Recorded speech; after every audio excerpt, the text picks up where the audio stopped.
Good afternoon. My name is Summer Portwood. It's a pleasure to welcome you to the November 2025 board meeting for Tri-County. Thank you for those who are keeping up with the progress of the cooperative, and thank you for watching this evening. We will now get started with the consent agenda. Make a motion to approve the consent agenda. Do we have a second? I'll second it. Okay, all those in favor? Aye. Aye. So motion carries 4-0. So we have a brief cybersecurity training moment, and we'll go ahead and watch a short video, please.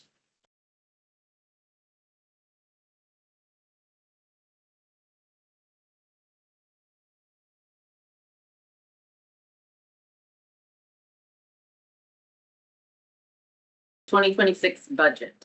2026 budget. So I'll never forget May 9th, 2024, an all-employee meeting where we talked about finances, budgets, all things financial and the state of the cooperative as it related to finances. At that time, with what the employees were learning and what we were learning, employees expressed frustration, fear, betrayal, things like that. Well, in the past couple of weeks, I'm happy to share a different outcome. Most of the same people, same topics, finances, budgets, all things financial, but with a drastically different outcome. This transformation has gone from those emotions of fear and betrayal to optimism, trust, hoping, believing, being proud of where we are and what we've accomplished so far, and being included on a path forward that feels productive and positive. Now, as a reminder for this discussion today, the last 2 monthly meetings are going to be important because they're embedded in the assumptions.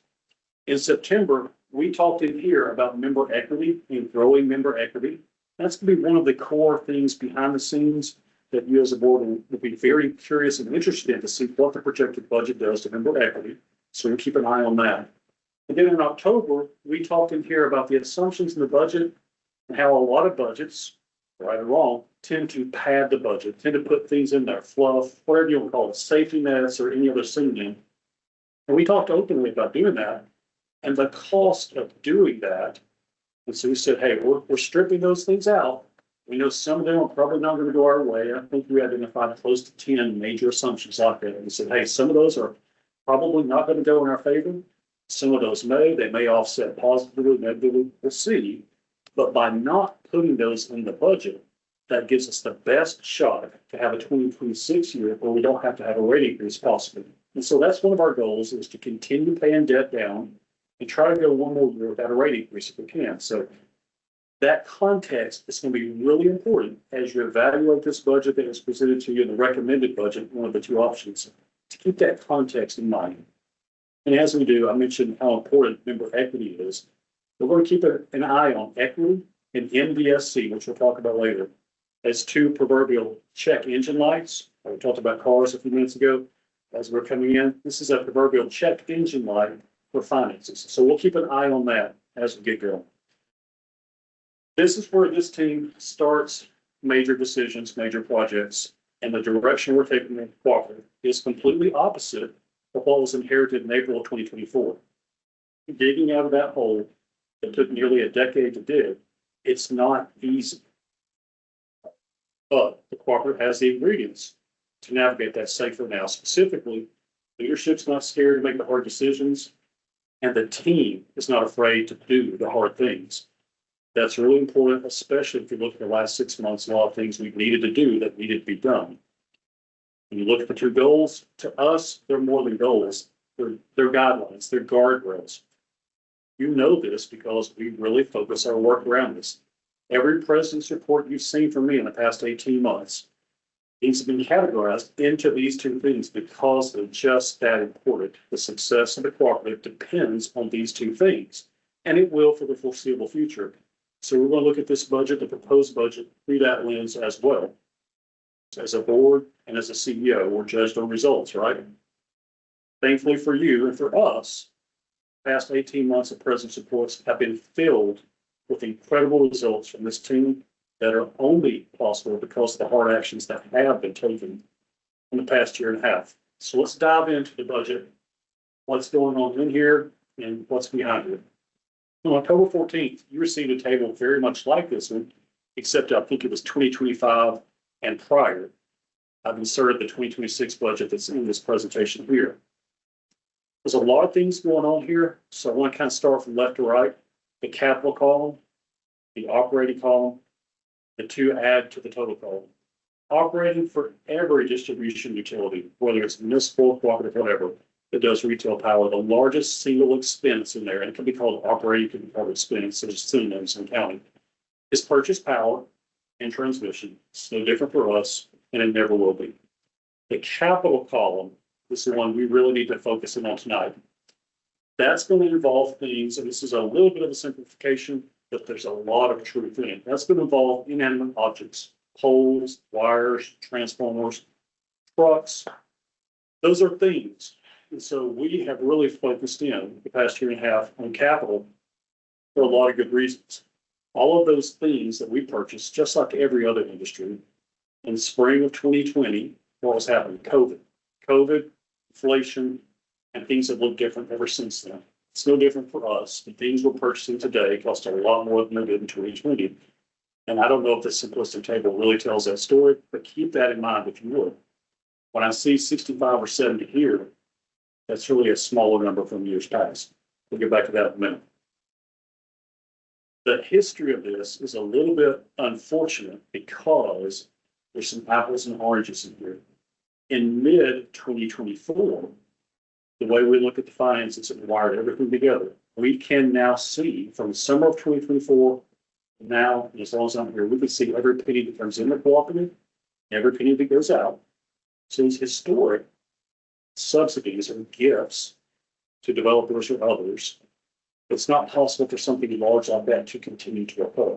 Because of that, we're confident there's not another one of those coming around the corner, okay? With that in mind, I want to take you back to spring of 2024 when me and a trusted teammate sequestered ourselves for a few days and we were wrestling with a very hard question. In the spring of 2024, we were trying to answer the question, how do we get to December 31st of 2024 and meet lender requirements and everything else? And it was not easy. We did a lot of things, looked at a lot of things, and at the end of the day, that's why that 2025 capital budget number looks different than the other 17 numbers in this table. Every other number here is an odd number. It looks like a lot of things were added up, and that's the amount. But not 2025 capital, that's 65 million even. That's your first clue of circle that, what's going on, ask a good question, right? That's what I would do in your shoes. But what had happened was, in the spring of 24, trying to say, hey, if we need to get cash flow right, if we need to get modified debt service coverage and all the lender covenants correct, we can start with the end. Okay, what's it take to get to that number, this number, this number? Then we worked backwards to go, okay, if all that's got to be true, and we don't do a gargantuan rate increase, and we can't take on new debt to do it, we back solve for the 65 million for capital. So tough cookies, we got to do it. Now, those who were here at the time never heard me say that was a good capital number for us. It was part of a 2-year plan. It's not a best long-term plan, but it's what we needed to do in 2024 for 2025 to work without doing huge rate increases and taking on new debt. So we have delayed some projects. We're slow rolling a couple of projects. Every month you hear about in the president's report, the system coordination project. If we had the money, we could pull the trigger on that and probably get that done in less than a year, but we're dragging it out over 3 years. That's an example of us looking at the money, the calendar, rates, cash flow, lender covenants, and optimizing all of that. So all that to say, 65 was never a great number, but we could do that level for a period of time. There's a lot embedded in that. There's a lot of history embedded in that. So not only in the summer of 2024, do we map out all the finances to make sure everything coming in is mapped to something going out. Now it can be audited with confidence, reported and managed, and all these things. It's also when builder subsidies and other residential subsidies, the gifts for them to connect to the system, stopped. Now, while we stopped it in the summer of 2024, there were some promises already made. So we're honoring those, but no new ones were created. So that's stopping the bleeding. With that in mind, those historic subsidies weren't budgeted. So there's 40 to 70 million in any given year. So when I look at 2023, that could be 198 million for all I know. 2024 could be 177 million for all I know. What I do know is the subsidies were not budgeted. And we don't know what else was or wasn't budgeted. It's past tense, it's water under the bridge. To move forward, I can tell you, I'm going to prove to you here beyond any doubt, reasonable or not, we can manage it and do just fine going forward of what the team's already set up in place. So here's the capital we're proposing for next year, and we're going to do deep dive into that in just a few moments. But this team stopped the bleeding. We're honoring the cooperative's word. And as much as we might think, hey, in hindsight, those subsidies were not a great idea, perhaps so. Here's the silver line. They expire in 2032. They could expire sooner, or they could expire at 2032. But at some point, either 2032 or when they're done building, we're done.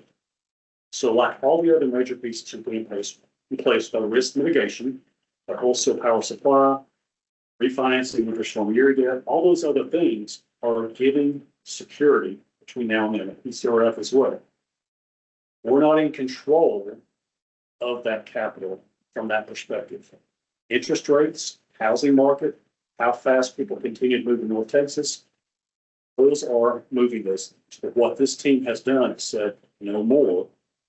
We want to fix it. So I want to take you to a couple of things between now and then to show you where this budget started from. In 2024, the budget that we inherited, it required 100 million to be borrowed in 24 to exist to get to December 31st. As we were looking at everything in the summer of 2024, weren't fully aware of that until the fall. There's some things going on the left that contrast with the things going on the right. I'm going to focus on the forward and the blue ink. We're paying debt down, have been for over a year. We stopped member subsidies. We're under budget again, but we're under a much lower budget. Could be a half to a third of previous capital. It's not that we're under budget that's padded. We're under a budget that's been cut to the bone. We're paying debt down in spite of all these things. In the following pages, we're going to take a couple of deep dives into some of the financial check engine lights, if you will, that are coming on that have been screaming for years. So modified debt service coverage, MDSC, it's one of the lender covenants. It's required to be at 1.35 or greater. And then when we and a teammate were looking at this, it was bad and had been falling for a long time. It is better and has been climbing since April 2024. Bad and falling, good and climbing. Let's look at the other check engine light. Member equity. This had been falling since 2019. It was also bad and falling since April 2024. It is good and climbing. This also has a minimum. Your lenders want you to have 30% or greater. So by way of review, this is going back to the September discussion we had of member equity. The part of the balance sheet that says who owns what. This 30% or so is owned by the members. 70% is being funded by the lenders. We're putting before you a budget that by the end of 2026 could have this up to 37% or higher. I'll stop there and just let that sink in for a minute. Looking where it was 18 months ago, I'd love to know another corollary to that. That's rare. It's good and getting better. That's because they're doing the things we've been doing the past year and a half. They're compounding. We were talking today, coming back, the leadership team and I, of some of the small things that employees have done to contribute to this. The headlines are easy, and I get that, and we need those, and we'll continue having those. But the ones that employees come up to us at their Thanksgiving lunch and say, hey, we were able to do this and saved about $4,000. The pride with which they share that is worth more than the $4,000. They saw the need, and they didn't have the big commas and big numbers to add, but they added what they had, and they were so proud to be able to share it. It's not arrogant. We just like, hey, we're all doing this. We hear you. It has been so stinking encouraging. Without that, I don't know where we'd be, to be candid with you. This team is giving members a significant return of investment. They're growing member equity. The cooperative is worth more today than it was 18 months ago, and it's going to be worth more at the end of 2026 than it is today. It's better and climbing. But just like any other business, growing equity, it's what you expect, right? So getting back to the budget process, in the fall of 2024, to get where we were looking for, to get that ending point, to not have huge rate increases, to not take on more debt, we had to do a bunch of hard things. The board agreed unanimously to a set of conditions, which has been there for a long time. Not changing that now, but we're acknowledging. The auditor was here in August. They also said, yeah, we need to keep doing those things. I advised, as she was coming to me, that was the intent the whole time, candidly. I was in a hurry at that time, and I named the document 2024 and 2025 amper symbol and beyond. I think it was all understood, like even the PCRF appears a 5-year plan that matched the wholesale power supply 5-year plan, that matched the Winter Storm Uri refinancing. All these things were together. Everyone said, okay, if I want to remind us of that, we acknowledge there's no free lunches. So if I want to do some crazy thing, you got to ask, where's that money coming from? And vice versa, right? And I owe you that accountability. One of the things in last year's budget for this year we're in right now, our budget year is January to December. The fiscal year is April through March. Maybe one day we'll look at combining those, but that's a down the road thing. It's not a need. It's an irritant, but not a need.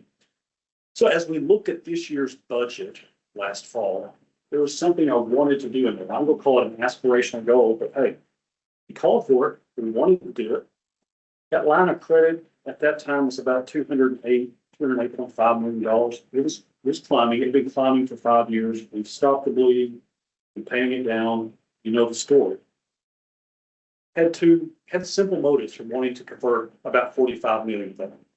Taking it from the line of credit at a higher interest rate to a lower interest rate would have allowed us to do some of the same things we did with some of the Winter Storm Uri debt, taking from this high interest stuff to lower interest thing to allow us to begin paying principal payments that hadn't been previously done for the Winter Storm Uri debt.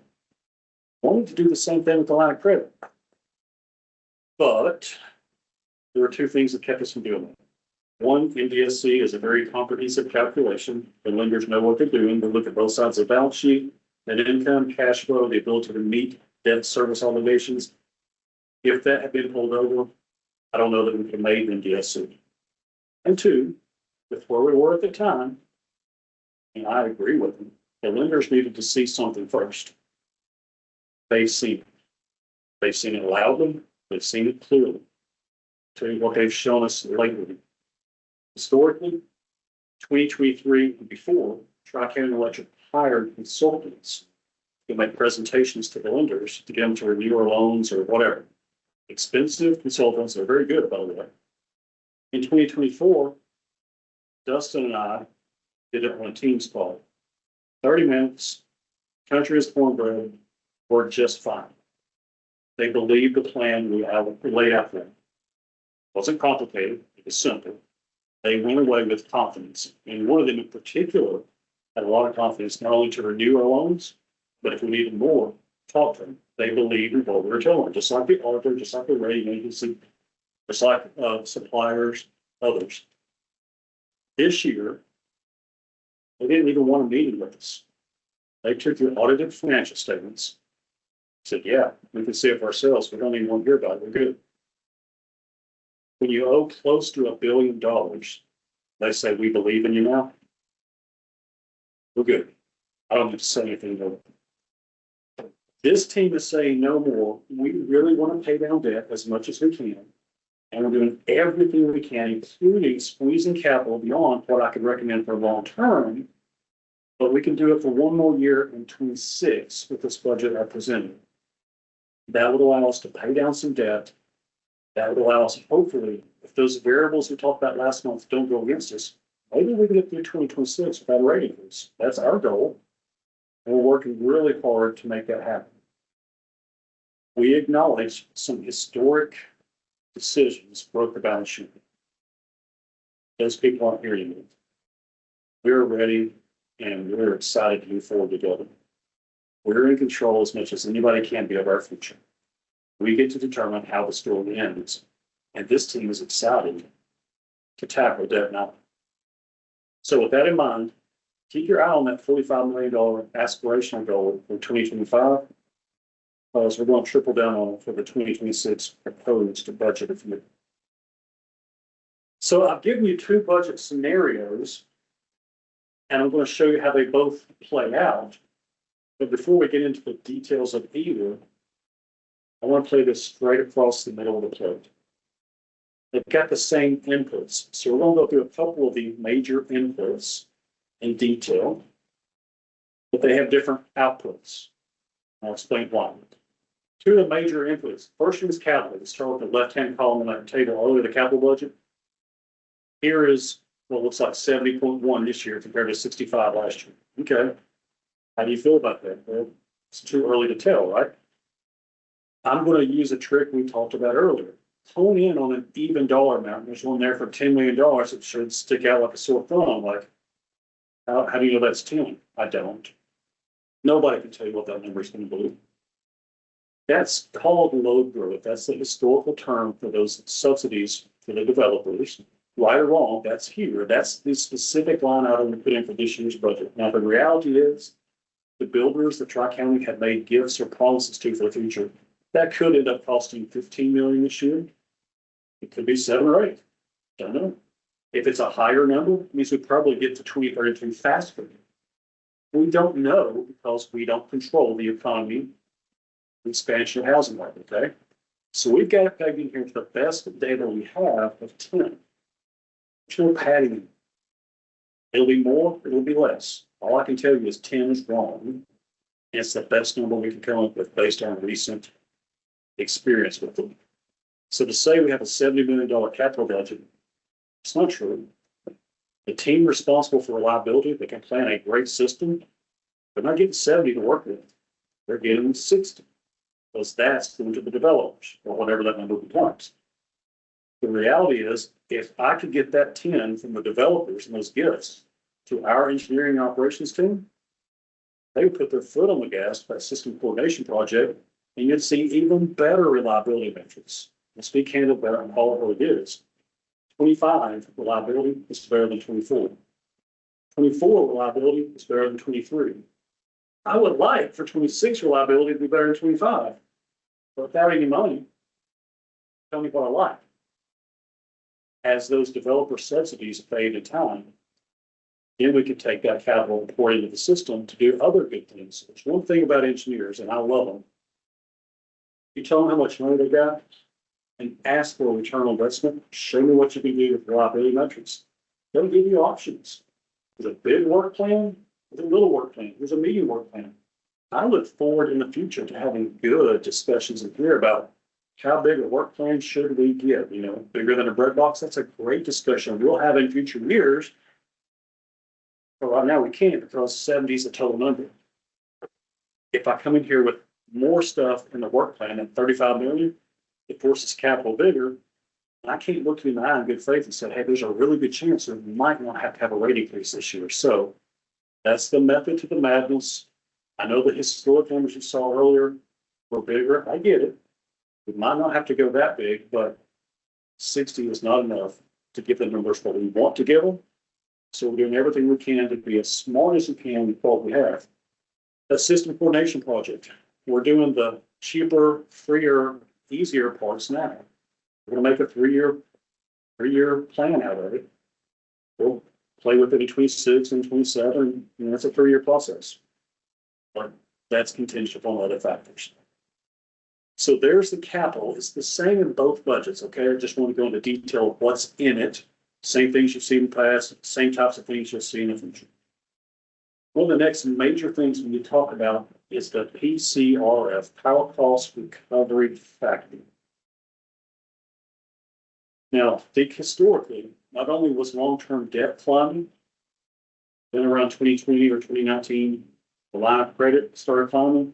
The PCRF was the third source of financing that ultimately over-collected historically of wholesale power costs and transmission to the tune of over 100 million. If you add that to the long-term debt, when we began, and this really is like that, that's $1 billion, okay? So functionally, the PCRF, as you see here with the negative numbers, has been a credit to members' bills, and it has been for some time now. In 2025, Tri-County Electric has given members back, well, it was on pace to, if we have normal weather for November and December, normal weather, we're on pace to get back $50.3 million this calendar year of previously overcollected PCRF. That's giving back 50.3 at a time we really don't have it to give while paying down debt, while keeping rates extremely competitive. What you see here is the 5-year plans already approved. We're putting TBD on 2030 because as we get close to 2030 and start looking at future wholesale power supply contracts and have good discussions and hear about risk and things of that nature, we'll look at that as we get closer to the end of our agreement. But for now, applying this curve to normal weather for this part of the state, this credit in 2026, it will be about $10 million, 10.5 if normal weather, that will be going back to members off their bills. So that's a discount off the retail rate of 14.425 cents per kilowatt hour as it varies through those monthly shapes there. So that's kind of what that is. But it's a huge assumption in our budget. Again, if everything comes from rates or debt, and our goal is to continue paying debt down, to try to not have a rate increase, and this is one of the things we have to say, okay, we've got to do the responsible thing to continue paying debt down, not to borrow to pay it. So that's what's going on. We've talked a lot about this with the member communications and current communications in 2024 and in 2025.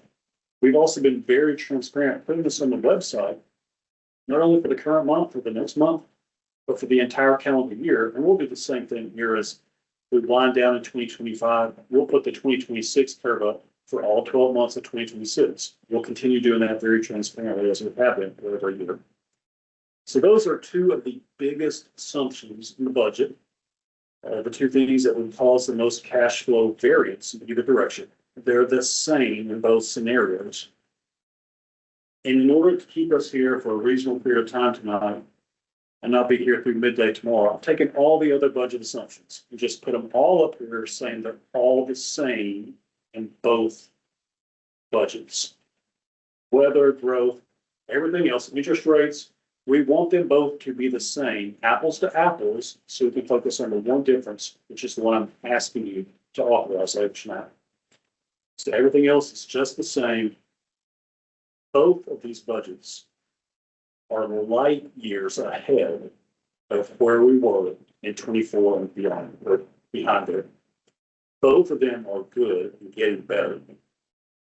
One of them has a chance to help us get better sooner, faster into the future. So what I'm going to show you in the following pages is, of these two budgets, the outcomes. You've seen the inputs, so look at the outputs. So I have recently come to know we have several dozen veterans supporting our members here at Tri-County Electric and Veterans Day this week. So I've recently come to learn those giant ships that the really cool Tom Cruise airplanes land on, those really cool ships, they require 4 to 5 nautical miles to turn around. It's pretty cool. I've never been on one, but I bet they're freaking awesome. Being from where I'm from, with my economically challenged background, I've never seen a bathtub more than 4 or 5 feet long. What I'm about to describe to you is turning a battleship around in a bathtub, because we're about to do it. I've labeled these two budgets, kick the can down the road and do something about it. The battleship analogy comes from, hey, on $550 million in revenue, that's big. That's not a ski boat. It's not a jet ski. You can't stop that on a dime in most situations. 557 is the revenue. I know the number's wrong because I don't know what the others can be hour by hour for the next 8,760 hours. It's going to be in the 550 million range. If you run those two budgets I just gave you through, you come back at midnight, December 31st of 2026, the last hour of the year. That second row is how much cash you have left over. And that sounds like a lot of cash to most folks walking around. But on $550 million, we're getting into laser precision here on the decimals. Let's look at the one on the left, to kick the can down the road, which is the original Winter Storm Uri debt plan. That's 0.005 cash to that much budget. Remember, we've already taken out all the margin for error. Already taken out all the fluff. We've cut the budget to the bone to a half to a third of what they used to be. I want to talk about less than 0.5% margin for error. Okay. Let's look at the one on the right, which I'm begging you to authorize. It's even tighter. 0.001 tenths, hundreds, thousands, 1/10 of 1%. If somebody's willing to call their shot before the pitch is left, let us. This team will back it up. That is precision. I would love to see if that's ever happened to you. I'm not aware of it. But a team that asks to give them that rope, I'd do it. And I'd hold me accountable. That's what I'd do if I was the issues. Hold me accountable for it. What do you get if you do? Your best shot at having a year, no rate increase, and continue paying debt down. This is the best shot to do it, but to do this, I need you to act. I'll talk about that later tonight. This takes away every safety net a CEO could ask for. This takes away the margin for error. I wouldn't do it if I didn't believe in the team and the systems we set up. Think about that. Look at the total budget. You don't want a rate increase. You want to pay debt down and keep making progress. Keep coming off debt mountain even more than we already have. To do something about a plan is the way to go. It takes a page out of our Winter Storm Uri debt. The first Winter Storm Uri loan was interest only. The second and third were due, ironically, 13 days ago. But it was a principle of perpetually kicking the can down the road. This team said no more. We stopped that last fall, wrote to the members last fall, in current conversations about 2024. We want to do the same thing here on the line of credit. We've worked really hard to pay the line of credit down as much as we have. It's not enough just to stop the bleeding. We paid down on the line of credit, which wasn't done before. We want to pay it off, but we don't have that kind of money right now. So if you look at projected cash on hand at the end of the year, you go, well, that's not really going to do it. On the kick the can down the road plan, the difference is how you treat that line of credit. That's the only difference in these two plans. I want it to go away. Round numbers, 7% of $100 million, $7 million. That's just in interest. The float to be at the same place next year you are this year, interest rates don't go up or down, right? That's doggy paddling. You're in the middle of the ocean. You're not getting any closer to shore. That stinks. I can do better than that for you if you let me. That's what the kick the can down the road is. It's not making any progress, but it pays the interest every year on the line of credit. That's not good enough. Members deserve better, and you deserve better. Let's look at the two check engine lights. NDSC, lenders are going to focus on this, and equity. Either one of these give you an NDSC of over 2. If you remember, I started this discussion with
to kick the can down the road.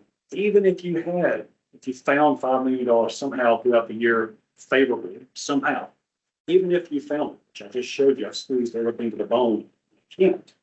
But even if you could, still take 25 to 30 years, to pay it off. If you can do it each and every year, interest rates don't go against you too much. That's a whole lot of ifs over 25 or 30 consecutive years. It doesn't feel right. This is where I'm just going to lean into this and ask you point blank. You guys know leadership requires looking down the road, looking into the future, addressing the problems today and not leaving them for future generations. What this team wants to do is not always convenient. It sure has not been and will not be easy, but it's necessary. The decisions we're making today need to reflect our best effort, not our unfinished business. So, in detail, when we're finished with the asset sales that are already under contract, this leaves about this amount on the line of credit. And there's some Granbury property and the Bailey Ranch Road property. I'm putting them in a bucket with you. They could sell tomorrow, next week, next month, spring, next summer. I don't know. We've got somebody looking at one of them today, actually. So I don't want to refinance that because even if we get a better rate, 25 or 30 years versus a couple of months of extra financing, that's a no-brainer. Outside of those two, what's left is about 120 million in round numbers on the line of credit. The line of credit is much like a credit card, rate bounces up and down, understandably so, versus a home or an auto loan that's more of a fixed for a term. Let us do the same thing we've already done for Winter Storm Uri Deb in the first 3 tranches. We'll give you the same results here. For the same money, start making principal payments on it. For the same money, saving about 200 basis points based on risk support. For the same money, we'll show you the end of the road with a line of credit. Much like those developer subsidies that expire in 2032 or soon. There's one more thing we get to cross off the list. Just like the Winter Storm Uri Deb, just like the other things. It gives our team hope of the work we're doing matters. It's important and it's solving the problem. Wish we could solve it faster. But look, here's 200, almost 200 basis points on over $100 million. That's enough to make a meaningful dent in the principle of the line of credit. Now, earlier I told you, hey, for the 2024, when we were looking at 25, I wanted to do this with 45 million. But if you were a banker looking at our balance sheet back then, in good conscience, you wouldn't do it either. Neither would I. So what's different today? They've seen, they believe, they didn't need a sales pitch, they just looked at the scoreboard and said, yeah, you're good. Both banks want this. They want it really bad. Your auditor is relieved that this is being presented to you. It shows closure. It shows discipline. It shows what we're doing is working. We have a plan. We're working the plan. We know what we're doing. We have a team that's committed to finishing this. The best plan I can give you for next year, to have the best odds of not doing a rate increase. Let us do this. Let us do it now. Don't let me wait till December. Both banks are on the hook and want some of this. Let us shop them and compete them. We still have a line of credit after this is done. We wouldn't need $250 million on it. Then we can make even more informed decisions and ways to save smaller amounts of, do we need both? Do we need them in smaller amounts? Those lines of credit have annual fees and so forth. It's one more form of savings we can get, but I need to plow that back into other things. To me, to us, to the 80-something employees that reviewed this plan, we have hope and optimism because we see what we're doing is working. We're proud of the progress we've made so far. We wish we could make more progress, but here's the next big step to cross off things in the past and let us get to the future. So we've worked with the same attorneys we worked with on other debt. They have drafted a resolution. If you authorize this budget and this conversion, save that money and start paying down on line of credit. The attorneys drafted this, presented it to both lenders, and they're good with it. It authorizes the cooperative to do exactly what you see on the screen. I can't say what interest rates will be tomorrow, next week, but a very recent quote was 5.05, and we've been hovering just over 7 for a good while. So it's almost 200 basis points. I'm excited. I'm optimistic. And to be candid with you as a board, you have every right. And historically, I have always presented the budget and taken a month for questions. And I like big decisions. I prefer for my life, and hope maybe you're the same way. I like to have time to think, look, benchmark, ask questions. I mean, I'll make sure it smells right, it feels right. We have every right to do that. And I completely understand, and that's your right to do. If we talk it out tonight and you authorize it, I feel confident we could get this done by January and have a year of savings. I'm not saying the option won't be on the table later. It probably would. I don't know what interest rates will be then. I'm sure the fixed rate will be less than the variable rate. I don't know by how much. But what I can tell you right now is your auditor, the lenders, the team is excited about this. So covered a lot of information. Talked a little bit about the past, a little bit about our goals for the future. I have a resolution. The lenders have said will work. And quite frankly, I'm excited to be able to go back to both lenders and go, how bad do you want it? We were in that position historically. Historically, Tri-County had to say, does anybody want it? And now we get to shop. Please give us that leverage. So tonight, I'm going to answer any questions you got about this, and help you do your due diligence to govern this process, and to make the request that you consider executing a delegation of authority to do that conversion, to save the money, to pay off the line of credit. So what questions do you have? I have at least two questions. Yes, ma'am. On page 1 of the document, it says in the bottom paragraph, $150 million. And we've been talking more about 120, so, would you explain the difference there? Absolutely. So first page, bottom paragraph, that is, we'll call them lender number 1, lender number 2, since I can't say the name on camera. You know who they are. Right above that is the name for that one. So we have a $250 million line of credit. I usually say lines in the president's report, which adds both lenders together. One's 150 and one is 100. This particular one is that lender, which is just 2 lines above the 150. That's saying you authorize me to do that, to convert this. Does that make sense? No, that is, Let me try it again. I apologize. I may be going Amount, right?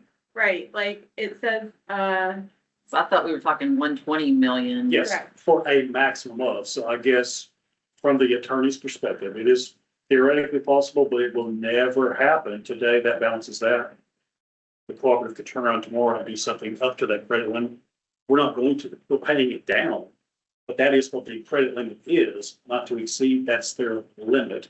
The other one is 100 billion even. You add them together, and there's 250. Right now, as you saw in the president's report and in your monthly financials, the balance is about 162. So it's about 88 million available right now. And that's broken out between those two factors. So it's 150 and 100 for 250 total. The balance is exactly the balance we want to convert. It's what you see right here. Now that will leave approximately, depending on what happens this month with the power bill, 18 to 25 still left on the lines of credit. But we want to keep that on the lines of credit until the Bailey Ranch Road and or the Granbury property sell, right, because then we can pay it off. So that's going to say 150 there. There should be one here somewhere of 100.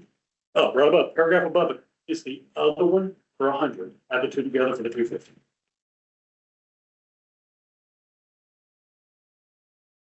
so where does it? Either where does it restrict you to not, to live to the 120 like you're telling us? Or do you come back later with the final, conversion documents so that the board knows before the auditor report next year, like what was the final amount? You see that as we go. So this authorizes me to do it. I'm telling you in front of the membership on camera in writing, we want to do 120. We want to leave about 18 to 20, whatever that remainder is for that reason. So you should expect to see, based on this, a new long-term debt Long-term debt goes up by 120, short-term debt goes down by 120 at the next board meeting or leading up to it. That'll be evident in the financials under the liabilities. You'll see the current maturities of long-term debt and the long-term debt that'll flip by 120.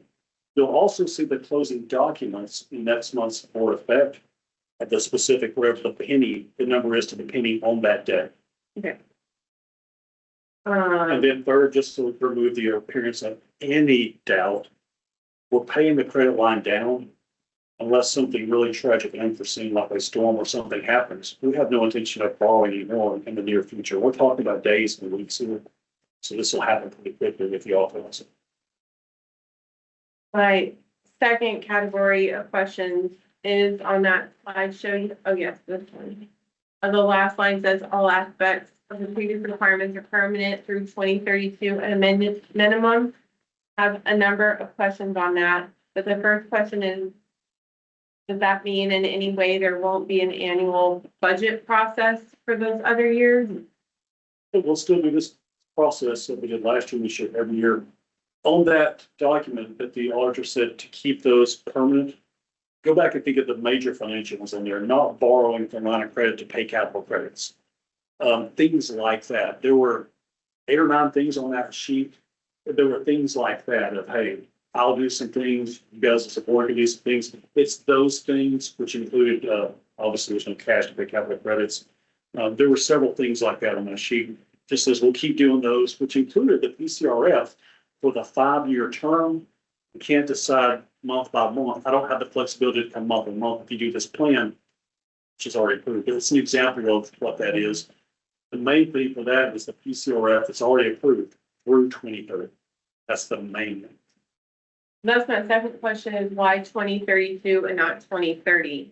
Like 2032 in my mind is associated with builder subsidies, but 2030 is associated with our 5-year power agreement, our PCRF, like the things, because no matter how you slice it, 40 million of builder subsidy pales in comparison to 550 million of revenue any one year. So anyway, why 2032 and not 2030? You hit it right off the bat. So the 2032 is tied to the developer subsidies. That could be sooner if they build faster. So the 8 or 9 things on that list of budget assumptions that the auditor said keep doing, the main one on there is the PCRF table. That's near the top of that sheet. Another one was not borrowing for paying capital credits. There were some smaller items. They were all symbolic. They were all important, but they were smaller items that were part of the bigger picture of we're doing everything we can internally to tighten the belt versus asking members to fund prizes at annual meetings and things like that. Prizes at annual meetings was tens of thousands of dollars. It's not going to move the needle of MDSC, but when it was combined with hundreds of other ideas, it is moving the needle. So it's just, hey, we're going to keep doing these things, a whole bunch more like them. We're in month 2 or 3 of innovative ideas. We're getting lots of good ideas. I think, oh, why haven't we already done that? So that's why that part's 2032. The other parts of that document would be 2030. The PCRF is explicit through 2030. And we haven't voted on anything beyond 2030 for the PCRF. What assumptions, if any, were made relating to employee pay increases? Did you have any of that in the budget? Absolutely. And how much, what percentage is in there? It varies based on performance and alignment to goals. And we've talked in executive session about how in the next year we're aligned to service anniversaries and it depends on performance. So How many dollars in the budget? earlier, I tipped my hand to the fact that we don't give participation trophies. Take that for what it sounds like. Historically, everybody got the same number. That doesn't feel right for the high performers who are really getting great results, giving great efforts, and the person barely hanging on, right? So there is a small single-digit number in there for employees. Now, I will tell you candidly, you can look at the 990 for my executive team and see they're significantly underpaid the market. That's going to get made right in the coming 12 months. However, a small single-digit percentage. And Which is what? if I knew the number, I would have said it the first time. What are the dollar amounts? So, Like I said, if I knew the number, I would have said it the first time, but to flip it around, so already these told, are the numbers we to got. flip it around, I've already told you the answer of paying it in vacation. And you heard what that did. Some people will cash those in, some people won't. It's a liability versus a cash flow for a significant percentage. So even if we did use the same percentage of previous years, or as customary, doing it in vacation hours. That make sense? Oh, Well, I mean, if you pay them in vacation hours, you're paying for people that aren't working. So either way, it's a pay increase. You reduce their hours of work. no, sir, not at all. So for the bonuses, they're being awarded in vacation hours. Some employees will choose to cash them in, some employees will use them, some employees will say, leave it for later. So it reduces the cash flow impact. I know we talked about that a few months ago, so I want to hit that whole thing all over again. But that's how the bonus structure is in 2026. Also, you mentioned, in some of the stuff in, that was sent out, that the Brazos rider was funded at 75 or 76%. No, sir, not at all. So the Brazos rider is 100% funded I to don't, pay down the Uri debt that it incurred. That's, can I respond then?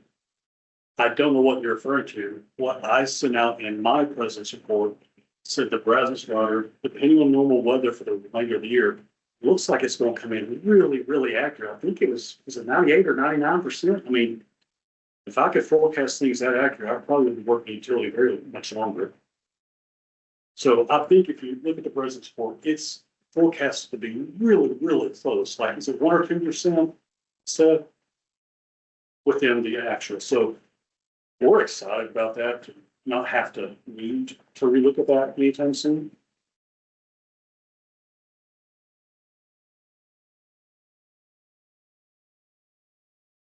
So, it seems to me, procedure wise, that the resolution to convert some of the line of credit to long-term debt is one motion and one discussion.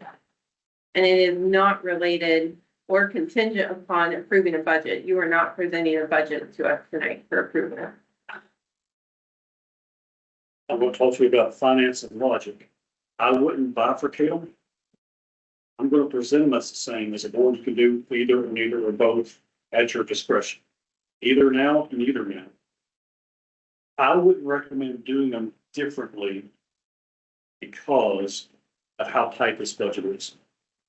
If you're going to hold me accountable to those results, I need that margin from refinancing a lower interest rate.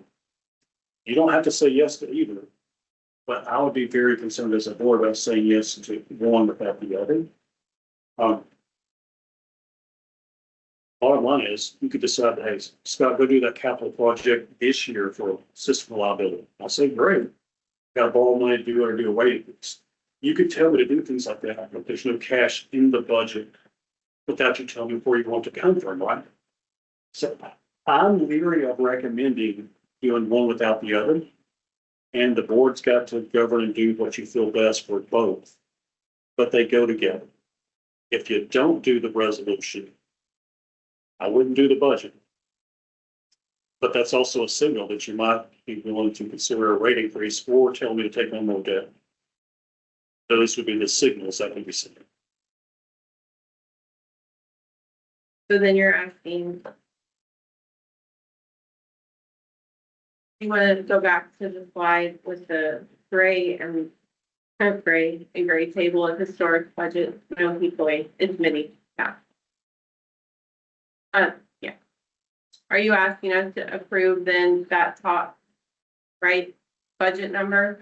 Yes, ma'am. And there should be some PDFs in Board Effect, just like we got last year, that tells you all the same things that you've been seeing for years. It should be the exact same package. You want to use the exact same format so you can quickly hone in on all MDSC. It's going to be good. Equity is going to be good. All these things, including the capital breakout, all the same things you had in previous years. We didn't see anything like an operating breakout. And if that was an error, I'd love instruction how to find it. an error on my part. I'll pull up there, Gary, real quick. This is the format you've seen in the past. First page, that's lines of credit conversion to long-term debt. It's the slide you just saw with 120 million, going from 7% to 5%. This is the assumptions page. Assumptions input, output, as many cooperatives are, our revenues, and now our wholesale power supply expense, your biggest expense, are highly correlated. So I want to emphasize that right off the bat. Then you look at each meter, what they use. We're using average historical usage based on recent data as well. We don't want to cook these either one of them. We want to be same going in. And the PCRF that's already been approved this time last year. So on the next row, you're going to see power cost. This is something that's different we haven't had in the past. Now going forward, starting January 1st of the calendar year we're in right now, your wholesale power supply costs are fixed. Whatever the market does, market does. I hope there's never a winter storm Uri again. That would be great. I hope there's never a tornado out there. That would be great. The reality is, when ERCOT needs to cut power, ERCOT makes that decision. We can't control that. What we did control is the price our members pay for that power. So when it's a hotter than normal summer and our members are buying more power, so are we, and vice versa. We no longer have to worry. This is the first budget going forward, but we've not had to worry about that gap, about them not being perfectly correlated. Now they're correlated, okay? Load growth, which is the developer's gifts. And look, we're assuming that's going to be 10. It could be 8, it could be 12. It could be 6, it could be 14. The bigger the number is, the more likely, the sooner the project gets done and doesn't last all the way to 2032. We have an idea of that being $20 to $25 million, depending. Again, you've got inflation from 2022 to 2032, so we'll see how fast they go, but that gives you a guide. So in that capital table, that even number of 10 million, that's what this one is called, load growth. Refer to this one for months since last summer when I came in with a fuse and a switch. The system coordination project, it's beginning this year with a handshake and a smile because we don't have really any money. I'd love to be able to turn that up, but just don't have it in this budget. That will help system reliability. Candidly, I'm not sure there's a business reason why it should have been done years ago. So purchase power and transmission is, as you can see, 356 of the 504 or slightly more. That's normal for a distribution utility. 2/3 to 3/4 or slightly more is normal. Right-of-way expenses at 8. We're going to do a better job next year going forward. We're converting our right-of-way program to going by circuit and by substation. So historically, Tri-County has taken a tickets system. This pains me to describe it, but you need to understand. Get a request, send a crew and a truck over there, stop the truck, put the arms down, put on the gear, stake out the side, do some communication, get up in the bucket, cut, undo all that, get the truck, and go somewhere else. You're paying very expensive hourly employees windshield time. That's been bleeding us dry for years. What we are going to be doing going forward is a traditional right-of-way thing. We start at a substation, put our heels at the fence. We look up at the lines and we trim until we get to the end of the lines. You minimize windshield time. You minimize the greatest single expense. You get much more cut. I value right-of-way by how many hours per day the saw runs out the truck. It's basics of utility management. That's what we're moving forward. And what that will do is we'll start at a substation, clear it. You shouldn't need to come back to that substation outside of storms until 4 to 6 years down the road. That's how a utility right-of-way program works. That's where we're going. That will help right-of-way more than anything else. That will help reliability more than anything else. This is the good budget. This is converting 120 of the remaining. It could be around 135, it could be 140 million of the line of credit to long-term debt. Now, right now, in the process where you saw the line of credit balance is about 162, 162 and change. There's still gonna be some ebbs and flows of small amounts, if you can do a direction. But again, we want to leave close to 20 million on the line of credit. Plus when those other two, next big two assets sell, that should help us get, if not all of it, most of that taken care of. So whether that's a couple of days, couple of weeks, couple of months, we don't want to put all of the line of credit in long-term debt because being at a higher rate, a short period of time is more economical for membership. So that's why we picked 120 in this scenario. I feel like we've covered this one pretty good. Can we move down to the operating part of the sheet? Yes, We're all so now we're going for some capital that ends up there. So here's the income statement. Remember, we don't want to do a rate increase. Don't take on more debt. Capital budget's 70 million. Where's that going to come from? Here's your income statement. You got 52 million of operating margins. That's not enough, is it? Except those pesky accountants. Depreciation, 44 million. That's not real money. Hang on. Add that 44 back to that 52. Now you got 96. All right, now I'm cooking with gas. You got 71 million of capital, so you're good, right? That's so fast.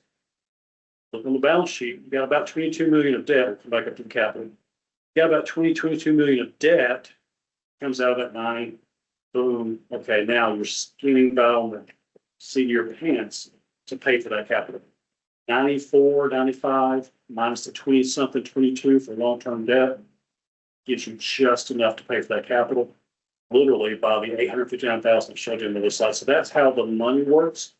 Going back up here to your operating expenses. There's that complete breakdown like you see for many years. Any questions about that? So in your shoes, remember I told you in 2024, the plan was already approved for 100 million more debt. Because when you do what I just showed you here, when you looked at this operating margins, your revenue minus your operating expense, it was so negative. Even when you added back depreciation, you took out your long-term debt, it was a negative number. There had to be another 100 million in 2024 to get to zero, to get up to zero.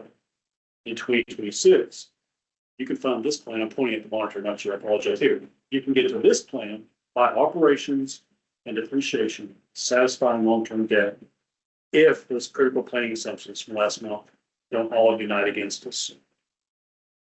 So this is what you've seen in the past. And right here, you get into the income statement, statement of cash flows, and the balance sheet. Got to see all three to make sure it makes sense. That's how you make rate decisions. That's how you make debt decisions. So where do you want to go in the three financial statements? Which of these numbers increase the most in operating year over year? The Purchase previous power. 3-year average. The 3-year average will be equal because that takes you back to the previous method, which everything wasn't measured. It wasn't all put in buckets. Under the load shape contract prior to 2025, there were a lot of moving parts. I can't guarantee you they were all put in the right buckets. What I can tell you is that proportion of purchase power is consistent and just normal. That doesn't concern me. That doesn't scare me. And quite frankly, this is we call it a white knuckle budget. If we're saying we're going to come in at 1/10 of 1%, if everything holds to pass, and that's what it takes to know how to rate boost, that's the part that scares me. I beat this internally to the point where I'm very comfortable with this compared to the previous numbers. Now, depreciation for us is going to go up over time as we continue to invest in plant and the system. Particularly, you remember a year and a half ago when Audrey was here, they talked about work orders. We had a large amount of work orders that were open for a long period of time. I'm not concerned about the dollar amount in the work orders necessarily, but the amount of time they're open was a major point of why we put our foot into it to get those work orders closed sooner, because then you can begin depreciating them. And we need that depreciation expense to go with the cash flow from operations to pay the debt and pay the capital come out even. So I feel really good about those, and we can pull last year's up if you'd like to do a side by side real quick to look at them. I think that might be helpful. We'll have a minute to do that. Now we're going on over an hour and a half, but it's really important. So has that depreciation expense grown a lot over the last year because of all, It's a just growing saying, because sum we did because close of a that. lot more tickets than we, Right. and then so next year, will it fall off some and be lower? If we keep going on this pace and the system keeps rolling like it is, it's on pace to continue growing a little bit year after year. We're adding 3,000 to 5,000 new meters per year. Most of those are new services and we're building out plant. Just from that alone, the system is expanding. You look at assets and plant in the balance sheet. As that continues to grow, this depreciation will also continue to trend up. And it'll be a pretty ratable, high R squared, high correlation relationship. As those assets grow, that depreciation is going to continue to grow lockstep. That's pretty highly correlated. So Manning's question earlier, salaries fall in administrative and A lot of that General, and hundreds of others fall there. So let's look at last year's budget. So I'm going to pull these up side by side. Just a minute, Mr. Manning, I'm looking over your shoulder, so I can't look behind my head at the same time. So this is the same sheet, same format, the current year, 2025, calendar year, budget years on the right. We're going to zoom down to the operating part you're talking about. So here, for the calendar year, working in a year ago at this time, you're looking at 23 million and change for that line item, okay? Yeah, it was 23.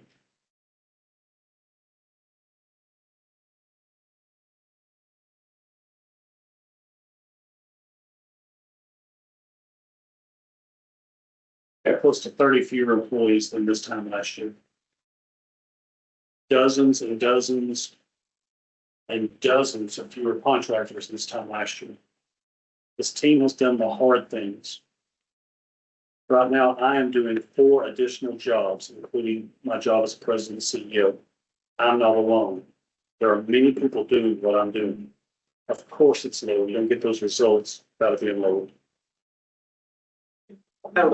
so just a general question, just so I know the answer, maybe a dumb question, but so all the right of way, is that gonna be in-house now or some of it is all gonna be Absolutely. contracted? It's gonna be contracted, but we're gonna It'll do also a be lot better contracted. job. Okay, We have not done a good job with right of way.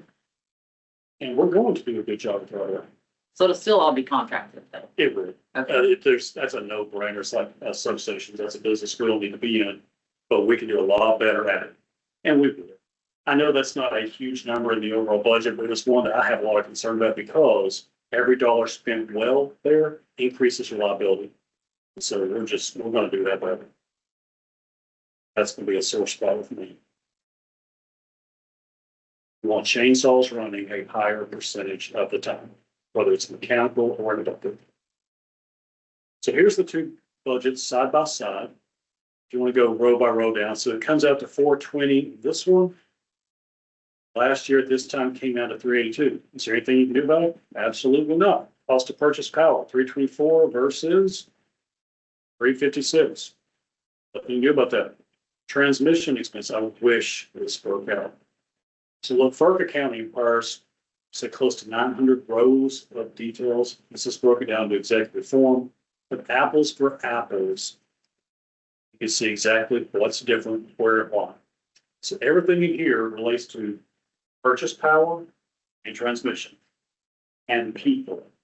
So when we have these discussions with the team, 80-something people voluntarily came out for these discussions. When I told you up front, we look at capital very carefully. Go up to the PowerPoint for just a minute. Just imagine, remember that row with the table with 18 numbers. Looked at capital, looked at operating. Operating is what you have least control over. It's purchase power and transmission are the big 2. And you need people to do it. There's not a lot you can do there. Capital, you've more than proven the point to lenders, rating agencies, vendors, you, members. Everybody can see the results speak for themselves. So we can put these together, kind of go down row by row. This year's total 382. Next year's totals 420. Both numbers are wrong, because I don't know what the purchase power will end up being, because it's a volume-based thing. Just saying, if it's normal weather, this one will be more than last year's. But so would rubber. Well, it's gonna be 3 degrees cooler across the summer. I'll trim them both a good amount, lockstep fashion. But in general, people cost is less, because hey, we're down 10% compared to my walking. That doesn't count contractors, which we're down a lot more than.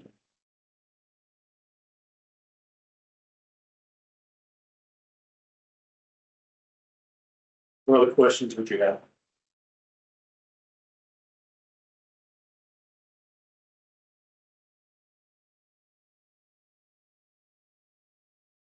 Sorry, I get to go on the gust of 100 miles an hour. You got to slow down sometimes.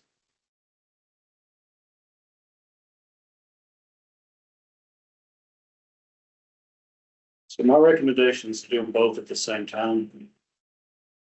I don't want anything rushed. This is too important. This is one where we can't be wrong. This is me telling you that the budget that refinances most of that line of credit. This is me, the auditor, the lenders, and the rating agencies telling you it's the right thing to do. But as your employee, I also tell you the only way I can do that is if we do this budget. There's no frills, no fluff. We know some of those assumptions are going to bite us. And when they do, we'll have to come back and go, okay, look, we had a tornado outbreak, we had an ice storm, we had whatever. We're going to have to borrow from line of credit to pay for it or raise rates, right? That is the reality. I can't stop that from happening. But what this does is it eliminates our interest rate exposure. Our interest rate exposure variation has been locked up there for some year. Our long-term debt is at fixed interest rates. The line of credit goes up and down with the market. Maybe it could go down. Maybe we could do nothing and interest rates go down. That'd be a good outcome if it were to occur. But it's got to stay that way for 25 consecutive years for that to be a good deal. I think anybody would put their money on. I sure don't want to put the members' money on. So cost of power bumped us 25 million. And the budget's up 44 million. Admin, Pardon? operating budget, not the total budget. Mixing parts of it. Well, I'm talking, right, but I'm talking about the overall big scheme, $577,319,680. Yeah, there it is. So where's the other 19 million? I mean, I know it's probably throughout the budget, but 19 million is a lot of money. If that's a real number, I'm going to help you find it, but I want you to let me walk you through some assumptions here, okay? 575, you know for a fact counts everything coming in and going out. What this used to be, pre-inflation was much more than that, and that didn't count the 60 to 75 that you know wasn't included in that 580. That 570, you know you got to add 60 to 75 to that. Okay. Now you're coming up with 19 million, and I have not one clue how you got there. Help me. Well, okay, just go to operating 2025. No, go back to the slide that's up, was up. 2025, 464, 2026, 505. Okay. That's what, 41 million. 25 million is cost of power, and we need, that's Don't change a the given. answers. Is your question the difference between those two numbers? Well, I mean, I'm just wondering where the rest of it's. Is your question the difference in 464 and 505? Well, I know what that is. I'm just saying, what Are you asking about the 41 million difference? Is that what you're asking to identify the 41 difference? I'm asking the 19 because I know what 25 of You it. know what 19 is talking about? But 25 million of the 41 was increase in cost of power. What 19? So by my math, The difference. he is asking about the 41, but it's not 41, it's barely 40 All and right. 0.4. And the cost of power is different by 32 million and some change, which takes us down closer to 9. You add back the 2.5 that's different from admin expense, and you're at 11 million. And I haven't looked at any of the other numbers from there. If you keep going, then look at capital went up 6.1. All the numbers are literally right there. So we can copy these, put them on dry erase board, and copy these, put on dry erase board. These going to add up to 420. These add up to 382. It literally adds up to that number up there. So I'm happy to go line by line, but this is this year's and last year's in the exact same order, the same template, same categories, just to make it apples to apples. So that's the 2025 budget compared to the proposed 26 line for line. What other questions do you have, or what would be helpful to see more like?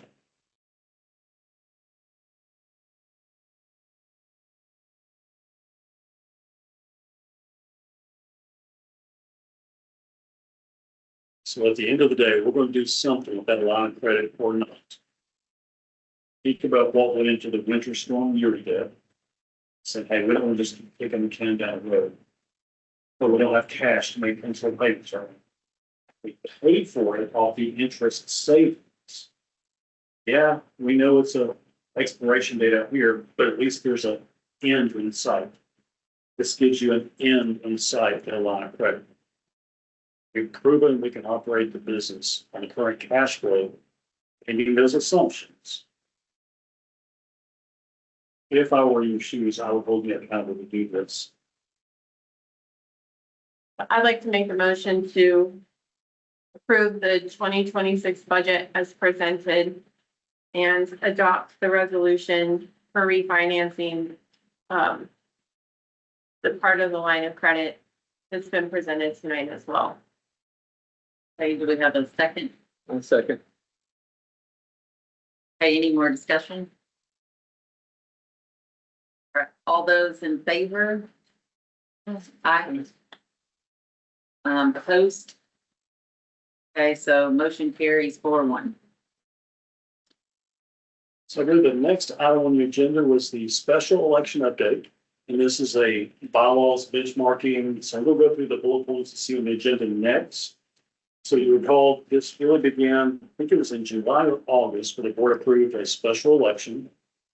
And as advised then, the bylaws and the election policies and everything had to be reworked to accommodate the special off-cycle election as requested.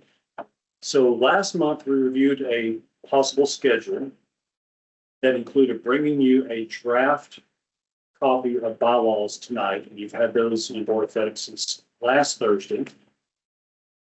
Whatever becomes of that draft or future versions of that draft, the next step is writing the election policies, procedures, timelines, communication plans, and all the other things that the committee needs to correspond to your revised bylaws, okay? So that still remains the next steps. Some updates since the last time we met. The committee met with us this past month to give us their feedback of their initial times. This was the committee's first time to be fully independent and to administer the process. As it turns out, the elections weren't contested, but it was still an opportunity for them to get together with the new policies and procedures to fully empower them. And so they did get to go through a lot of exercises, and they had some feedback for us. And you're going to see that, or you saw evidence of that in the draft that was given to you. So I'll point out a couple of things that was important to the committee, and we can kind of jump in like wherever you'd like to start. The committee's general feedback was they wanted to see things, I'm paraphrasing here, apples to apples, the same for incumbents and applicants as far as the process, the paperwork and everything to get through. They felt that was important feedback. So that's why the bylaws draft we have puts them on even footing, if you will, as far as numbers of signatures and this sort of thing, filling out all the same applications and the rules for elections and that sort of thing. That was one of their main points of feedback. The second major point of feedback was, again, I'm paraphrasing, was they wanted me to convey a sense of urgency in a timeline if they're going to have an election as early as this spring, while the other fall election process is kicking off. Obviously, they're in a little bit of a time crunch for time is important, and I assured them the board was cognizant of that, very aware of it, working very hard. So those are the top two pieces of feedback that were reported to them. Other than that, they had a few small edits, and you saw that reflected in the draft you got. So you have before you a draft set of bylaws that you received last Thursday. This is where a summary, feel free to jump in anytime you want to do it. Yesterday, we got some feedback from the board attorney, so we've incorporated that. So what you had in board effect is what was benchmarked over the past 30 to 60 days or whatever that was. That's what was benchmarked. That took you from 50 something pages down to closer to 20 pages. And while I'm pulling this up, and I'll pull that document in just a second. The major emphasis there was the previous or the existing 50 something page document kind of needed to be longer because historically the tariff, which governs the fees and the rate schedule, wasn't public. Executives didn't have it. The board didn't have a copy of it. Members sure didn't see a copy of it. When I got here, somebody found a paper copy and we typed that up. That's what we brought to the board to edit it over a year ago at this time. So remember, if you don't have the tariff published, what had to be done? Well, a lot of that information was put into the bylaws and made it go from 20 something pages to more than 20 something pages. So that was a lot of it. Tariff has been published in the Member Information Center for over a year now, along with a lot of other data that members have a right to see. It's also good for employees to be able to reference it. Employees were asked to administer something without seeing the documents. So there's just a whole lot of, I suppose, historic frustration there, if you will, confusion, room for opportunity. So having the tariff published has helped minimize that historic pain. So we got the attorney's document late yesterday. By the time I got home last night and got started incorporating those comments, I couldn't think of a less confusing way to do this other than just to bring it up live and show you. So with that in mind, just what you saw in board effect is over 90% of this document. The feedback received yesterday is incorporated here. It's going to highlight in red comments. So we can do this a variety of ways. I'm prepared and happy, similar if you want me to walk through the additional edits that were received last night, this morning, or you can take it from a high level. I have no way to know entering this conversation what your comfort level is. So let me kind of paint a range of the options. At the end of this discussion, the board could decide to approve the bylaws tonight, some version of this. If you do, next month, we'll bring you back the proposed election schedule, timeline, policies, all the things for the campaign stuff. You would evaluate that, make changes. When that is finalized, it's given officially to the committee and the communication timeline. That would put you on pace for potentially March, a special election. That's the soonest we can get if the decision's made tonight. If the board doesn't have enough unity on whatever this becomes, is or becomes, it certainly come back next month, but it pushes the election out one for one. That's one of the critical areas the committee requested as much consideration as possible. So take it for what it's worth. I understand the position you're in. It'd be nice to be able to get the special election wrapped up before the regular election gets really cranked up. But this is kind of what we've got. So you've seen a copy minus these red lines that I'm prepared to walk through. Somewhere, do you want to start with the version you all had in board effect, or do you want to start here or somewhere else? So everybody's read the version that was in board effect. I know I emailed you questions, but, okay, so I think, is it okay if we just start with the red line, what he corrected last night or this morning? Because there's not going to be a whole lot. And there are some good catches, so I know it may be frustrating to get these at last minute. There's some things in here that might be helpful. So right here, we may have gotten too specific earlier with IRS requirements. That relates back to being 501c and having to do things in a Democratic manner. Good intent, but you just don't have to be that specific. So that's some good feedback. Looked at several other cooperatives that have language like this, applicable requirements. the law is the law, so you kind of always start there. So I thought that was a good edit. I appreciate the catch, if you will. This one looks like a lot of ink. Please know the only thing that changed is these two letters here, 4, and this went from right here and right here up here under 7A. Literally not one letter changed except adding the or between them. And it really probably belongs better here under the cessation of a legal relationship. It flows better. There was no intent change. I think she organized it better than it had, so hey, rock on. So that's why you see a lot of ink. It's just taking it from here and putting it up there. Next, not capitalizing bylaws. You can't have this many people's eyes and this many pages and not miss one. So hey, I appreciate the catch. This blue underlines just a thing I have purchased. It counts numbers of words. It's to help me when I write. So it's all going to have the Word document open. Ignore blue. That's not real. Looking for red changes. And the next ones you get to are down here. So, trying to think how to summarize this. Authorized proxies, basically you gotta vote your account is effectively what this does. Of course, the board could change things, otherwise, I don't think you have to remind them you're the board, you can change it. You can change it, so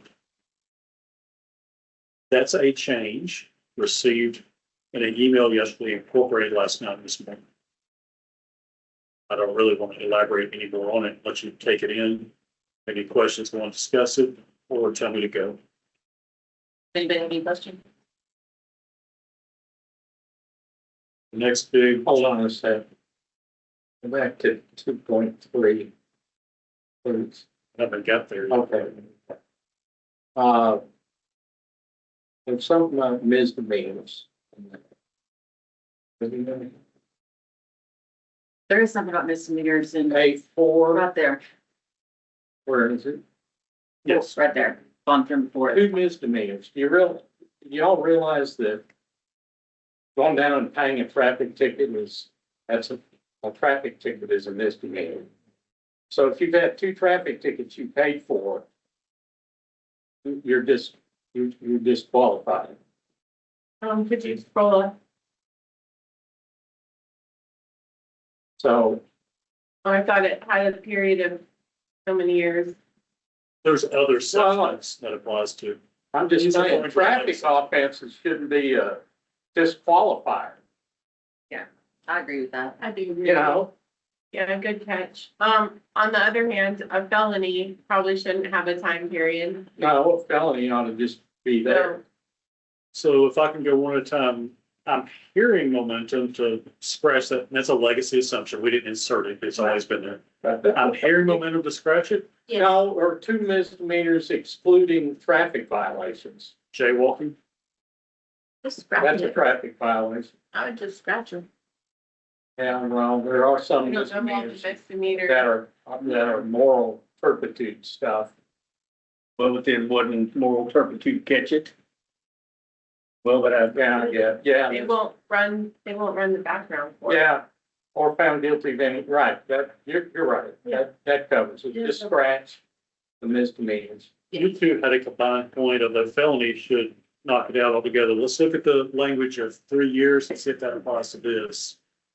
It doesn't. It doesn't. That's independent. So, okay, to me, the way I read forward, the felony looks like if you've had one, you're not eligible. Is that the way y'all read it? Yes, scroll down. That's what you read for. Your head's in the way before. Thank you. Thank you.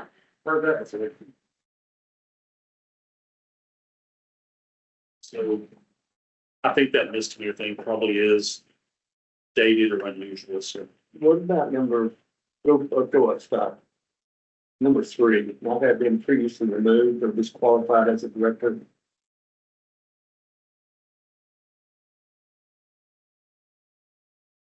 Elsewhere, it talks about like a 10-year period. So this either felt like a duplicate or there's a ton of places in the old bylaws where they contradicted themselves. Anyway, I like the catch here.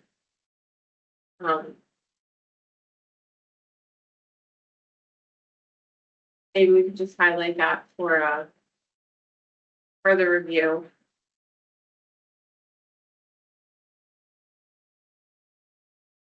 Later on, there's all kinds of things about what you can't have done for 10 years before creating separation between certain relationships, and it feels like this is a similar relationship to some of the others that are described.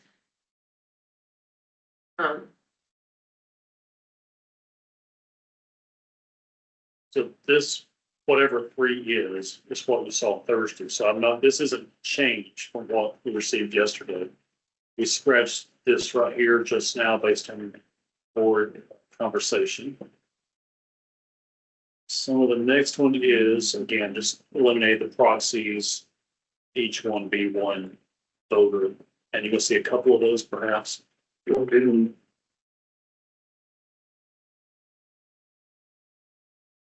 Voting the proxy for write-in candidates and, okay. It's taking proxy. Okay.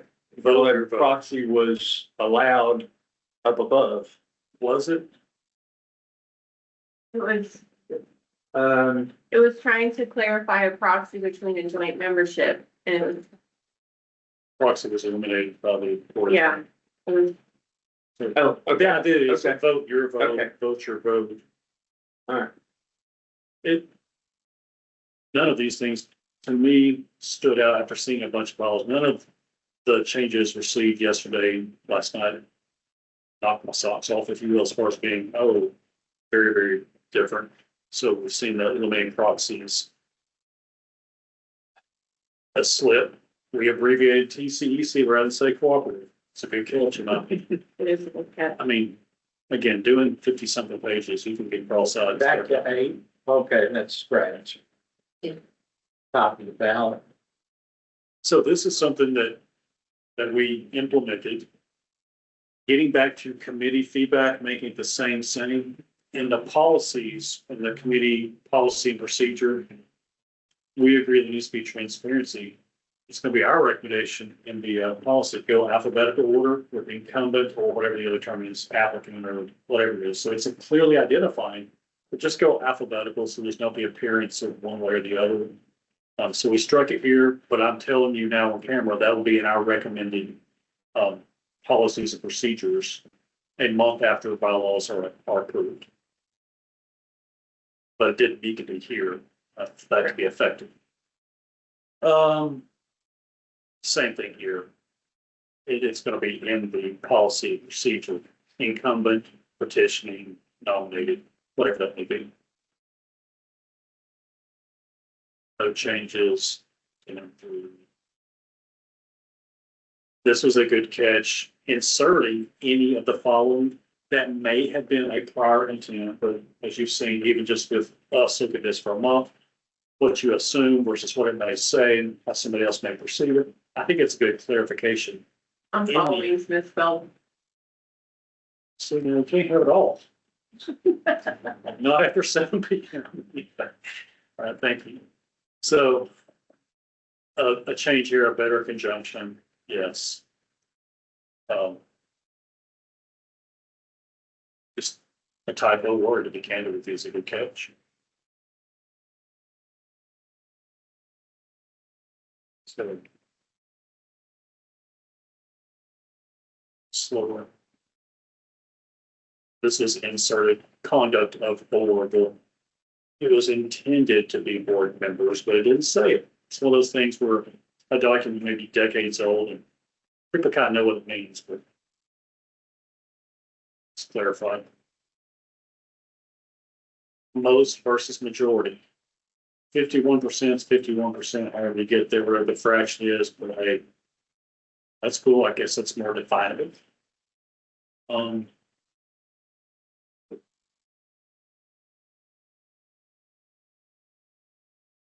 Whatever you guys do to this, or put it in board effect tonight, I just still have 2 different versions and they're literally on board meeting day. Trying to save all this.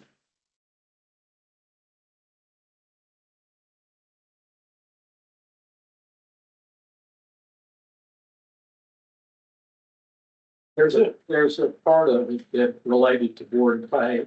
It says board shall not received pay. I forget what number it was. Is any claiming the board pay?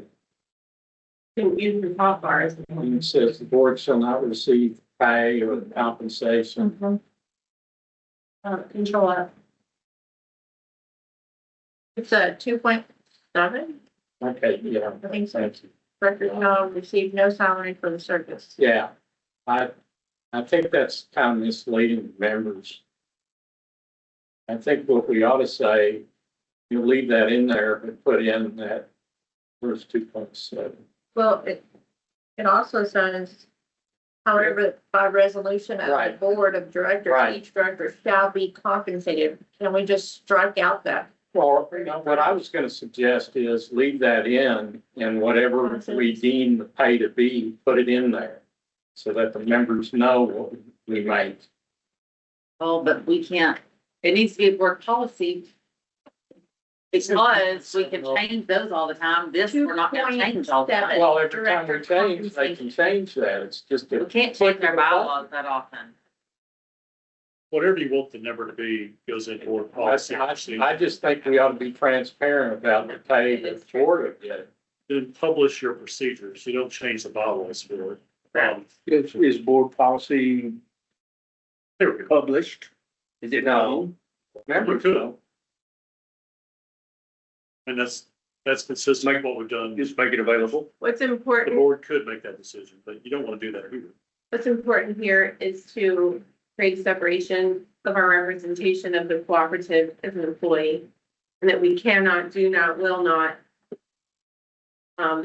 use our words, our presence, any of that, like there's a separation between our service to the cooperative and Scott and the other employees.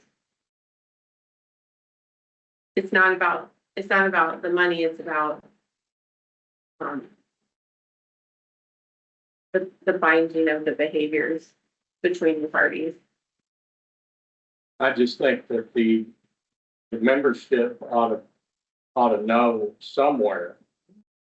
In a posting somewhere, they can identify what we make. Well, they can look up the 990. It's on our Yeah. website. Right, And you can 2 years publish from them now or 3 years from now, whenever it comes out. Okay, so do we want to go back up to the piece you highlighted for Dawn? Because see, Put a that's kind of comment. what I said. Well, I don't know. What were you asking about What that? was it? I mean, Because I kind of asked that in an email, but then you said that'll be board. The removed directors, and she asked about resigned. Yeah, so bylaws are generally in the industry. You gotta do what you want to do. In the industry, bylaws are how to get in the door. Board policy is how to stay in the door. Do what you want to do, but that's why this one was written this way to become qualified for. I know I put a comment in here, maybe it's something you flagged, I don't know what it was.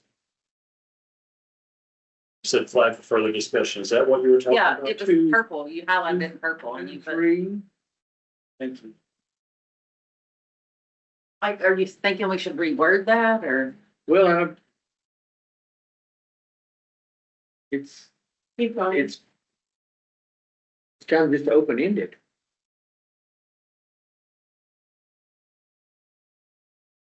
It's not there. It's do control F and do remove. It's technically removal.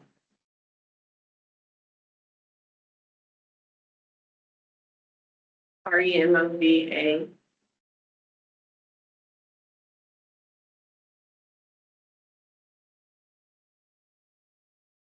We'll get.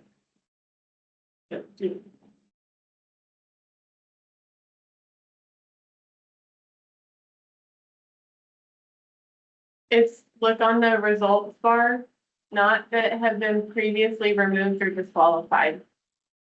Thank you. Sorry, that was a lot of boxes.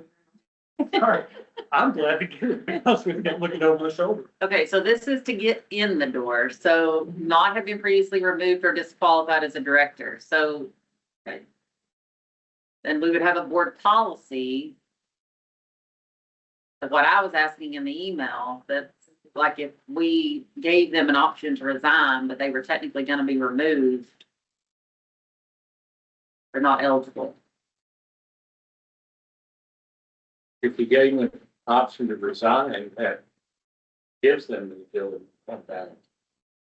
If you don't want them to come back, don't give them the option to resign. Remove them. Takes care of that. Mhm.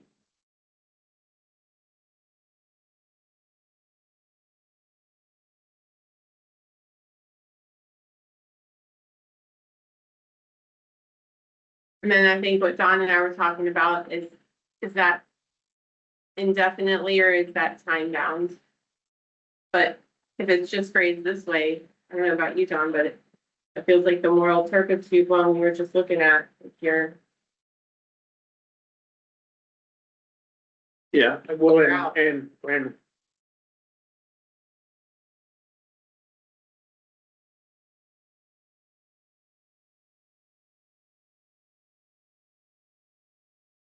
where does it say?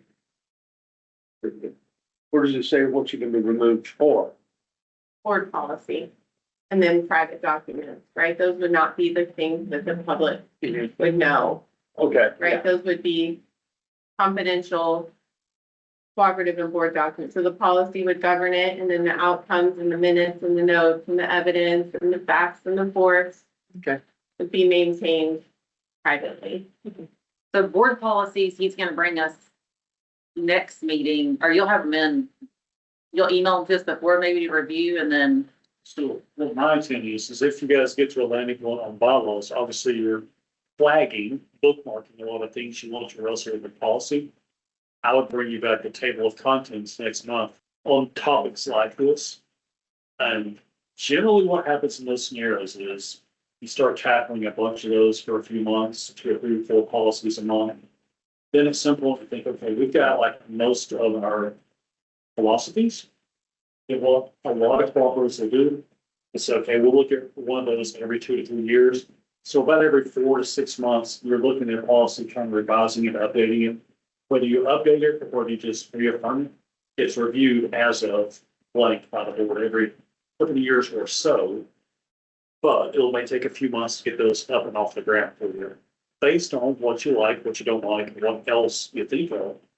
But I've been taking notes of the things from the emails from this conversation and could certainly have a good start on at least the list with some meat for you to turn up and turn down by as early as next month. Governmental office stuff is what I would like to go to. All right. So sure, we can take a look at director qualifications. Looking at 2.3, so I just flipped through here really slow. Tell me when you see this section. It's not this section, but you can go slow for my fellow board members. Stop there. Is this the section you're considering?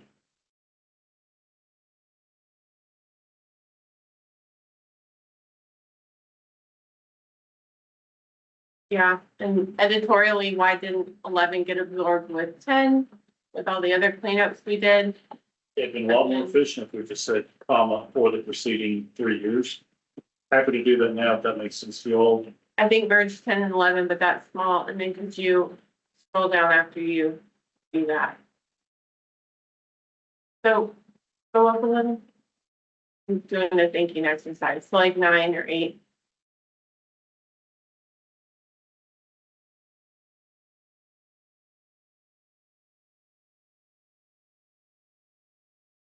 Do we need 8?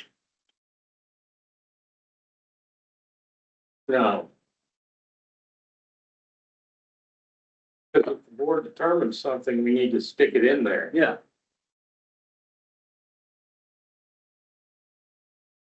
So, That looks like a catch-all, Right. just whatever we throw at you. I see your point, and I'll offer that, giving the authority to the nominations and elections committee.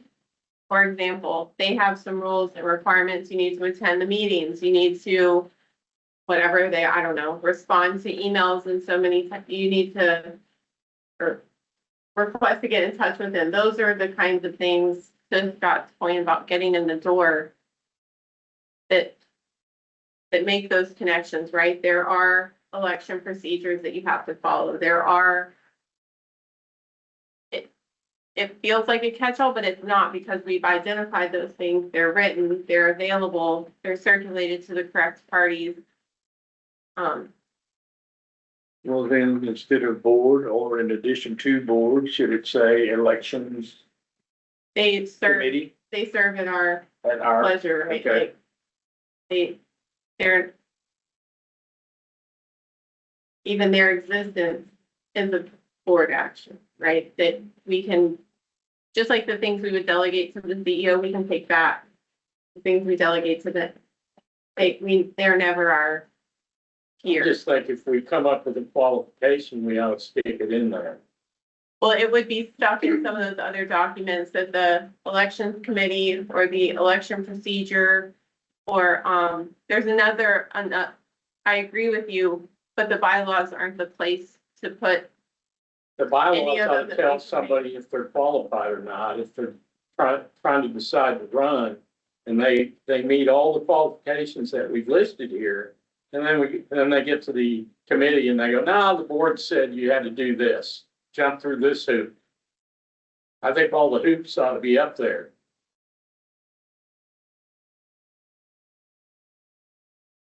So there's an annual election guide, that's not its name, what's its name, Scott? Policy procedures. Like it says 6 months before there will be a election procedure, whatever.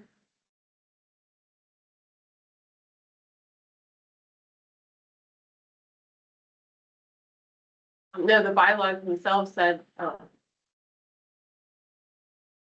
that 6 months prior, there would be an election policy document and other governing items. These are some of the documents you referred to.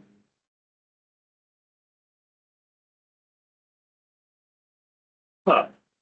They would go over here, timeline, election policy, that's what you're. Year over year, those things are stated and published.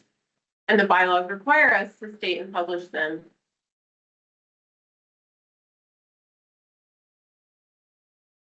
I agree with your explanation that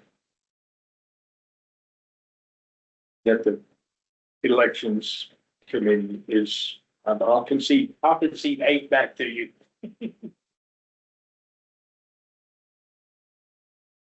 Because I have no idea what's on their list.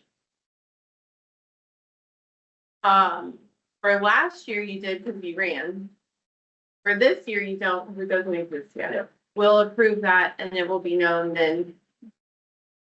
Right, Next month is good. If you pass a bylaws, well, a version of this will be passed by the board or not in December. So but the that's 2026 election document is forthcoming, and then you will know all the right. qualification and criteria or whatever. So will every applicant who comes along, like it'll be made known.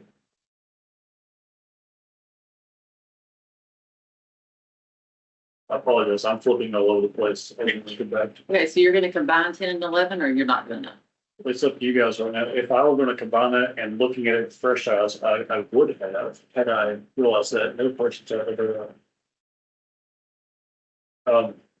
We can do that right here if you guys would like. I don't think it changes the meaning. It's more elegant. It produces a line. Why do we have the 3-year?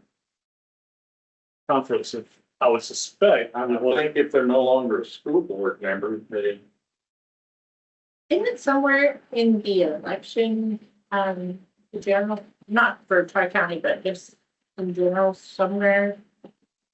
I want to say that's somewhere, but not. Generally, a separation of service is appropriate in a number of industries and applications. So, yeah. There's a sit out period.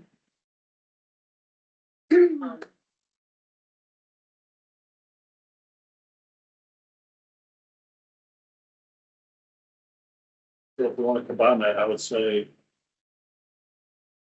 or have done so within the past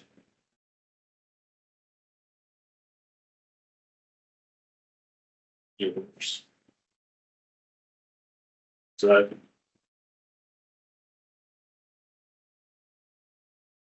might be the most, I think pull up the immediately prior to, what, 3 years and since when? past 3 years. It says past 3 years immediately prior to the director election.